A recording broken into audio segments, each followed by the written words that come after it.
Welcome to Chandru maths. SSC CGL 2024 ரெக்ரூட்மெண்ட்ல டோட்டலா வந்து பாத்தீங்கன்னா 17,700க்கும் அதிகமான வேகன்சிஸ் இருக்குது.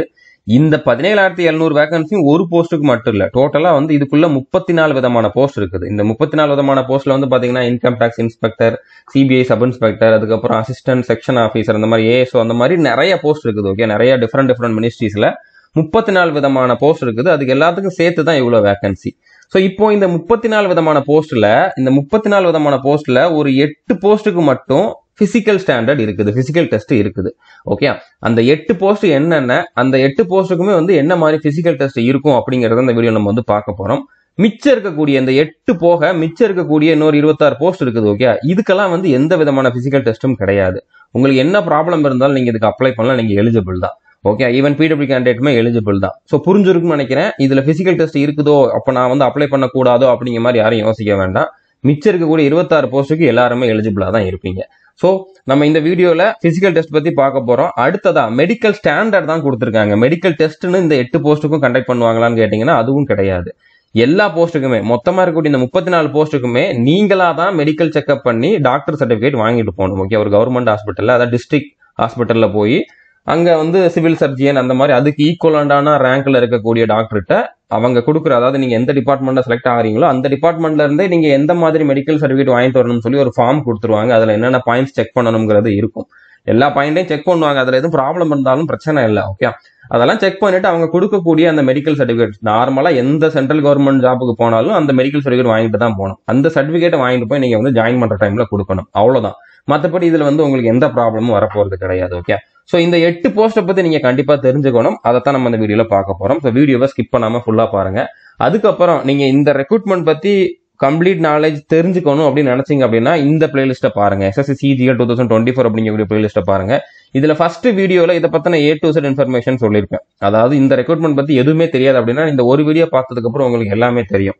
அதாவது எலிஜிபிலிட்டி என்ன, செலக்ஷன் ப்ராசஸ் என்ன, எக்ஸாம் பேட்டர்ன் என்ன, எல்லா டீடைலுமே இதுல வந்து டிஸ்கஸ் பண்ணிருப்பேன்.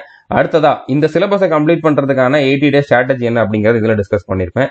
இதுக்கு வந்து நீங்க ஒன் டைம் ரிஜிஸ்ட்ரேஷன் எப்படி பண்ணலாம் அப்படிங்கிறது இந்த வீடியோலையும், எப்படி அப்ளை பண்ணணும் அப்படிங்கக்கூடியது இந்த வீடியோலையும், அடுத்ததான் நீங்க சிக்னேச்சர் போட்டோ அப்லோட் பண்றதுல எதுவும் ப்ராப்ளம் இருக்குது அப்படின்னா இந்த 2 வீடியோ பாத்துக்கோங்க. சோ இந்த பிளேலிஸ்ட் நீங்க இது வரைக்கும் பார்க்கல அப்படின்னா பாத்துக்கோங்க. ஓகே, சோ இப்போ பிசிக்கல் டெஸ்ட் வந்து எந்தெந்த போஸ்ட்டுக்கு இருக்குது அப்படிங்கறத பார்க்கலாம். டோட்டலா 8 போஸ்ட் இருக்குது. ஃபர்ஸ்ட் வந்து பாத்தீங்கன்னா சென்ட்ரல் எக்ஸைஸ் இன்ஸ்பெக்டர், அடுத்தது examiner, preventive officer, CBN central bureau of நார்காட்டிக்ஸ்ல இருக்கக்கூடிய சப் இன்ஸ்பெக்டர், அடுத்ததா இன்ஸ்பெக்டர், இந்த 2 போஸ்ட். அடுத்ததா என்சிபில இருக்கக்கூடிய சப் இன்ஸ்பெக்டர், அடுத்ததா வந்து பாத்தீங்கன்னா சிபிஐ என்ஐஏ, இந்த 2 டிபார்ட்மெண்ட்ல இருக்கக்கூடிய சப் இன்ஸ்பெக்டர். இந்த போஸ்ட்டுக்கு மட்டும்தான் பிசிக்கல் டெஸ்ட் உண்டு. ஓகே, சோ இது நீங்க ஏன் தெரிஞ்சுக்கணும் அப்படின்னா, உங்களால இந்த பிசிக்கல் டெஸ்ட்ல வந்து குவாலிஃபை ஆக முடியாதுன்னு தோணுச்சு அப்படின்னா நீங்க வந்து இதுக்கு ப்ரிஃபரன்ஸ் கொடுக்குறப்போ இந்த போஸ்ட் எல்லாம் இன்க்ளூட் பண்ணக்கூடாது. ப்ரிஃபரன்ஸ் எப்போ கொடுக்கணும் அப்படின்னா டயர் 2 முடிஞ்சதுக்கு அப்புறம் ஃபைனல் ரிசல்ட் வர்ற டைம்ல தான் வந்து ப்ரிஃபரன்ஸ் கேட்பாங்க. அது நீங்க ஆன்லைன்ல கொடுக்குற மாதிரி இருக்கும். அதுக்கு நான் தனியா வீடியோ போடுறேன். ப்ரிஃபரன்ஸ் கொடுக்கக்கூடிய ஆப்ஷன் வர்றப்ப வீடியோ போடுறேன். அப்போ நீங்க வந்து கரெக்டா தெளிவா பார்த்து கொடுக்கணும். ஏன்னா இப்ப நீங்க வந்து உங்களால இதுக்கான பிசிக்கல் டெஸ்ட் கிளியர் பண்ண முடியாது, அந்த மாதிரி உங்களோட பிசிக்கல் கண்டிஷன் இருக்குது. இல்லைன்னா இதுல கேட்டிருக்கக்கூடிய அந்த பிசிக்கல் ஸ்டாண்டர்ட் இல்ல, ஹைட் இல்ல, இல்லைன்னா செஸ்ட் இல்ல, ஆனாலும் நீங்க வந்து இந்த போஸ்ட்டை உங்களோட ஃபர்ஸ்ட் ப்ரிஃபரன்ஸ்ல வச்சிருக்கீங்கன்னு வைங்க, நீங்க நல்ல மார்க் எடுத்திருக்கீங்கன்னா உங்களை இந்த போஸ்ட்டுக்கு செலக்ட் பண்ணிடுவாங்க. செலக்ட் பண்ணதுக்கு அப்புறம் தான் இதுக்கான பிசிக்கல் டெஸ்ட் வைப்பாங்க.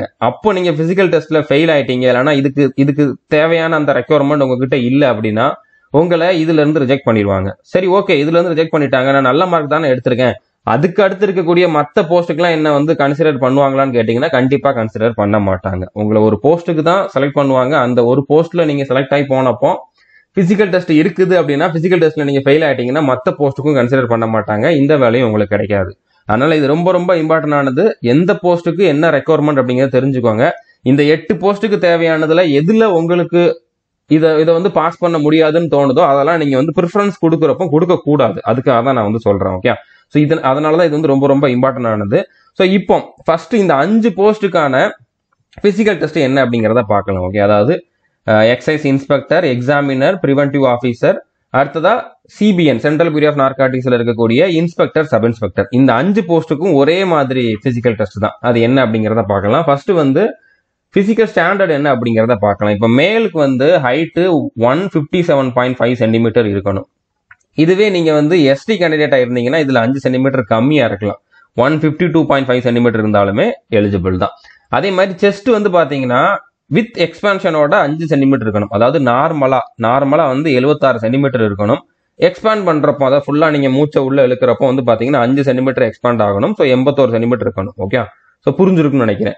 அடுத்ததா இதுல பிசிக்கல் டெஸ்ட் என்ன அப்படின்னு பாத்தீங்கன்னா மேலுக்கு ஃபர்ஸ்ட் மேலுக்கு பார்ப்போம், அடுத்த ஃபீமேலுக்கு பார்ப்போம். ஓகே, இப்போ மேலுக்கு வந்து பிசிக்கல் டெஸ்ட் என்ன அப்படின்னா வாக்கிங் 1600 மீட்டர் வாக்கிங் 15 நிமிஷம் டைம் கொடுக்குறாங்க. இது நீங்க கொஞ்சம் வேகமா நடந்தீங்கன்னா நடக்க முடியும். நீங்க இன்னைக்கே கூட செக் பண்ணி பார்க்கலாம் முடியுதா அப்படின்னு சொல்லி. 1600 மீட்டர் வந்து 15 நிமிஷத்துல நடக்கணும். அதே மாதிரி சைக்கிளிங் இருக்குது. 30 நிமிஷத்துல வந்து 8 கிலோமீட்டர் வந்து சைக்கிள் ஓட்டணும். அவ்வளவுதான். ஓகே, ஸோ புரிஞ்சிருக்குன்னு நினைக்கிறேன். இதுலயே வந்து பாத்தீங்கன்னா இந்த சிபிஎன்ல இருக்கக்கூடிய சப் இன்ஸ்பெக்டர் போஸ்ட்டுக்கு சைக்கிளிங் கிடையாது. நீங்க அந்த போஸ்ட்ல செலக்ட் ஆயிருந்தீங்கன்னா சைக்கிளிங் அதுக்கு கிடையாது, வாக்கிங் மட்டும்தான். ஸோ புரிஞ்சிருக்குன்னு நினைக்கிறேன். அடுத்ததா ஃபீமேலுக்கு வந்து 152 சென்டிமீட்டர் ஹைட் இருக்கணும். இதுலயும் நீங்க வந்து எஸ்டி கேண்டிடேட்டா இருந்தீங்க அப்படின்னா 2.5 சென்டிமீட்டர் வந்து கம்மியா இருந்தாலும் எலிஜிபிள் தான். வெயிட் வந்து 48 கிலோ, மினிமம் 48 கேஜிஸ் இருக்கணும். இதுலயே நீங்க எஸ்டி கேண்டிடேட்டா இருந்தீங்கன்னா 2 கிலோ கம்மியா இருந்தாலும் ஓகே தான்.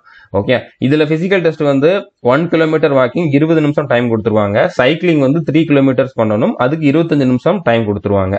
ஓகே, இதுலயுமே இது ஃபீமேலுக்கும் அதே தான். அதாவது சிபிஎனுக்கு வந்து சைக்கிளிங் கிடையாது, சிபிஎன் சப் இன்ஸ்பெக்டருக்கு வந்து சைக்கிளிங் கிடையாது.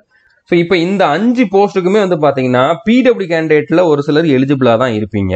அதுல எக்ஸம்ஷன் கொடுத்துருக்காங்க, பிசிக்கல் டெஸ்ட்ல எக்ஸம்ஷன் கொடுத்துருக்காங்க. ஆனா உங்களுக்கு வந்து இதுல கேட்டிருக்கக்கூடிய ஹைட், செஸ்ட், வெயிட் வந்து கரெக்டா இருக்கணும். அது போக நீங்க வந்து இப்போ ஆர்த்தோபெட்டிக்கலி டிசேபிள்டு கேண்டிடேட்டா இருந்தீங்க அப்படின்னா உங்களுக்கு பிசிக்கல் டெஸ்ட்ல வந்து ரிலாக்ஸேஷன் உண்டு. அது என்ன அப்படின்னா இப்போ நீங்க ஓஎல், ஓஏஎல் இந்த கேட்டகரியில் இருக்கக்கூடிய பிடபிள்யூ கேண்டிடேட் அப்படின்னா உங்களுக்கு வாக்கிங் டெஸ்ட் கிடையாது. அதுல வந்து உங்களுக்கு எக்ஸம்ஷன் உண்டு. ஓகே, அதே மாதிரி நீங்க ஓஏ, ஓஎல், ஓஏஎல் இந்த 3 கேட்டகரியில இருக்கக்கூடிய பிடபிள்யூ கேண்டிடேட் அப்படின்னா உங்களுக்கு சைக்கிளிங் டெஸ்ட் கிடையாது. ஓகே, ஸோ இந்த எக்ஸம்ஷனும் கொடுத்துருக்காங்க. ஓகே, ஆனா அந்த ஹைட், செஸ்ட், வெயிட் வந்து கரெக்டா இருக்கணும். ஓகே, அதுக்கப்புறம் அடுத்த போஸ்ட் என்னன்னா sub inspector in central bureau of investigation, CBI sub இன்ஸ்பெக்டருக்கான ஹைட் மென்னுக்கு வந்து எவ்வளவு அப்படின்னு பாத்தீங்கன்னா 125 சென்டிமீட்டர் மினிமம் இருக்கணும். உமனுக்கு வந்து 150 சென்டிமீட்டர் மினிமம் இருக்கணும். இந்த ரெண்டுலயுமே நீங்க வந்து எஸ்டியா இருந்தீங்க, எஸ்டி கேண்டிடேட்டா இருந்தீங்க அப்படின்னா உங்களுக்கு 5 சென்டிமீட்டர் கம்மியா இருந்தாலும் நீங்க எலிஜிபிள் தான்.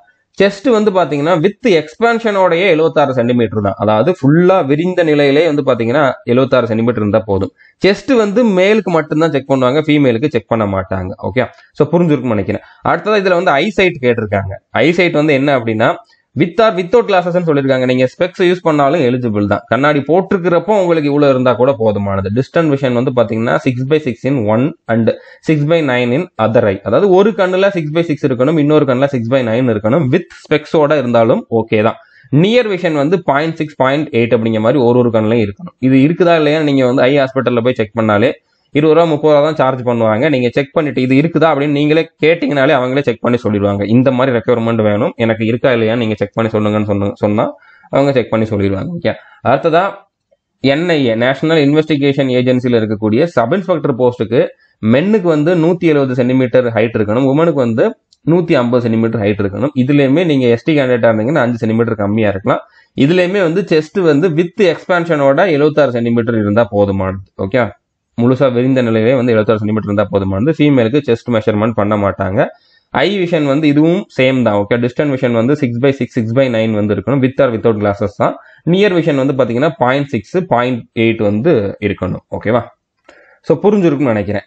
அடுத்ததா sub inspector or junior intelligence officer in narcotics control bureau. Okay, அதாவது என்சிபி அப்படிங்கிற மாதிரி சொல்லுவாங்க. இதுல இருக்கக்கூடிய சப் இன்ஸ்பெக்டர் போஸ்ட்டுக்கு மென்னுக்கு வந்து 165 சென்டிமீட்டர் ஹைட் இருக்கணும், உமனுக்கு வந்து 152 சென்டிமீட்டர் ஹைட் இருக்கணும். செஸ்ட் வந்து வித்தவுட் எக்ஸ்பான்ஷன் வந்து பாத்தீங்கன்னா 76 சென்டிமீட்டர். அடுத்தது 5 சென்டிமீட்டர் எக்ஸ்பாண்ட் ஆகணும். அதாவது நார்மலா 76 இருக்கணும், எக்ஸ்பாண்ட் பண்றப்ப 81 இருக்கணும். ஓகே, இதெல்லாம் இல்ல உங்களுக்கு செஸ்ட் கம்மியா இருக்குதுன்னா நீங்க ஜிம்முக்கு போனீங்க அப்படின்னாலே ஒரு 1 மந்த்ல கொண்டு வந்துடலாம். ஓகே, ஸோ அதை மட்டும் நீங்க முன்னாலேயே கரெக்டா ப்ராக்டிஸ் பண்ணிக்கோங்க. கரெக்டா வருதா இல்லையா அப்படிங்கறத வந்து மெஷர் பண்ணி பாத்துக்கோங்க. அடுத்தது ஐசைட், இதுக்குமே வந்து வித் ஆர் வித்தவுட் கிளாஸஸ். நீங்க ஸ்பெக்ஸ் போட்டிருந்தப்ப கூட உங்களுக்கு வந்து டிஸ்டன்ட் விஷன் வந்து 6/6, 6/9 வந்து இருக்கணும். ஒரு கண்ணில் 6/6, ஒரு கண்ணில் வந்து 6/9 வந்து இருக்கணும். அதே மாதிரி நியர் விஷன் வந்து பாத்தீங்கன்னா 0.6, 0.8 ஒவ்வொரு கண்ணிலும் இருக்கணும். ஓகே, சோ புரிஞ்சிருக்கும்னு நினைக்கிறேன். அடுத்ததா ஒரு சில போஸ்ட்டுக்கு வந்து பாத்தீங்கன்னா கலர் பைனஸ் இருக்கக்கூடாது அப்படிங்கிற மாதிரி சொல்லுவாங்க. அதுல இந்த 8 போஸ்ட்டும் வரலாம். இது போக இன்னும் ஒரு 10 போஸ்ட் கிட்ட வரலாம். ஓகே, கலர் பிளைண்ட்னஸ்னா என்னன்னு தெரியாதவங்களுக்கு இந்த இடத்துலயே தெரிஞ்சிடும். ஓகே, அதாவது இந்த இடத்துல இதுக்குள்ள ஒரு நம்பர் இருக்குது, இதுக்குள்ளே ஒரு நம்பர் இருக்குது. இந்த நம்பர் உங்களுக்கு தெரியுது அப்படின்னா உங்களுக்கு கலர் பிளைண்ட்னஸ் இல்லை அப்படிங்கிற மாதிரி அர்த்தம். இந்த நம்பர் தெரியல அப்படின்னா கலர் பிளைண்ட்னஸ் இருக்குது அப்படிங்கிற மாதிரி அர்த்தம். ஸோ நீங்க கமெண்ட் பண்ணுங்க, இதுல என்னென்ன நம்பர் இருக்குது, ஃபர்ஸ்ட் பாக்ஸ்ல ஃபர்ஸ்ட் இந்த இதுல என்ன நம்பர் இருக்குது, இதுல என்ன நம்பர் இருக்குது அப்படிங்கிறத கமெண்ட் பண்ணுங்க. ஒருவேளை உங்களுக்கு இந்த நம்பர் தெரியல அப்படின்னா உங்களுக்கு கலர் பிளைண்ட்னஸ் இருக்குது அப்படின்னு அர்த்தம். ஸோ அப்போ நீங்களுமே வந்து ப்ரிஃபரன்ஸ் கொடுக்குறப்போ நீங்க வந்து கரெக்டா இருக்கணும். ஓகே, கரெக்டா செக் பண்ணிட்டு கொடுக்கணும். ஏன்னா இந்த 34 போஸ்ட்ல ஒரு 10ல இருந்து 12 போஸ்ட்டுக்கு வந்து பாத்தீங்கன்னா கலர் பிளைண்ட்னஸ் இருக்கிறவங்க எலிஜிபிள் கிடையாது. ஓகே, இந்த இது உங்களுக்கு தெரியல அப்படின்னா நீங்க அந்த போஸ்ட்டுக்கு வந்து ப்ரிஃபரன்ஸ் கொடுக்க கூடாது. மற்ற போஸ்ட்டுக்கெல்லாம் நீங்க கொடுக்கலாம். ஓகே, ஸோ புரிஞ்சிருக்குன்னு நினைக்கிறேன். இது வந்து நீங்க எப்படி தெரிஞ்சுக்கலாம், எந்தெந்த போஸ்ட் அப்படிங்கறத எப்படி தெரிஞ்சுக்கலாம் அப்படின்னா நீங்க ப்ரிஃபரன்ஸ் கொடுக்குற டைம்ல தெரிஞ்சுக்கலாம். ஓகே, அதாவது அப்போ வந்து என்னென்ன போஸ்ட்டுக்கு எவ்வளவு வேகன்சி இருக்குது அப்படின்னு சொல்லி ஒரு லிஸ்ட் கொடுப்பாங்க. இது வந்து 2023 ரெக்ரூட்மெண்ட்ல கொடுத்திருந்த லிஸ்ட் தான். இதுல வந்து இங்க பாருங்க, weather suitable for colour blind அப்படிங்கக்கூடியதுல நோ கொடுத்திருக்காங்க. அதாவது இன்டெலிஜென்ஸ் பியூரோல இருக்கக்கூடிய அசிஸ்டன்ட் செக்ஷன் ஆஃபீஸருக்கு வந்து பாத்தீங்கன்னா கலர் பைண்ட்னஸ் இருக்கக்கூடாது. எஸ் எதுலாம் கொடுத்திருக்காங்களோ அதுக்கெல்லாம் கலர் பைண்ட்னஸ் இருக்கிறவங்களும் எலிஜிபிள் தான். நோ எந்தெந்த போஸ்ட்டுக்கெல்லாம் கொடுத்திருக்காங்களோ அந்த போஸ்ட்டுக்கெல்லாம் வந்து பாத்தீங்கன்னா கலர் பைண்ட்னஸ் இருக்கிறவங்க எலிஜிபிள் கிடையாது. ஸோ இது நீங்க இப்போதைக்கு செக் பண்ண வேண்டாம். ப்ரிஃபரன்ஸ் கொடுக்கறதுக்கு முன்னால ஒரு வாட்டி செக் பண்ணிக்கோங்க. எல்லா போஸ்ட்டுக்கும் இந்த மாதிரி கிடையாது, ஒரு சில போஸ்ட்டுக்கு தான் இருக்கும். அந்த போஸ்ட்டுக்கு மட்டும் நீங்க ப்ரிஃபரன்ஸ் கொடுக்காதீங்க. ஓகே, ஸோ புரிஞ்சிருக்குன்னு நினைக்கிறேன். இவ்வளவுதான் பிசிக்கல் மெடிக்கல் ஸ்டாண்டர்ட்ஸ். மெடிக்கல் வந்து நீங்க வந்து ஒரு ஹாஸ்பிட்டல்ல செக் பண்ணிட்டு போற மாதிரி தான் இருக்கும். பிசிக்கல் டெஸ்ட் மட்டும் தான் அவங்க கண்டக்ட் பண்ணுவாங்க, பிசிக்கல் மெஷர்மெண்ட் அவங்க வந்து பண்ணுவாங்க. அவ்வளவுதான். ஸோ புரிஞ்சிருக்குன்னு நினைக்கிறேன். இது வரைக்கும் நம்ம சேனல் நீங்க சப்ஸ்கிரைப் பண்ணல அப்படின்னா சப்ஸ்கிரைப் பண்ணிட்டு பெல் ஐக்கனை கிளிக் பண்ணி வச்சுக்கோங்க. All the best. தேங்க்யூ.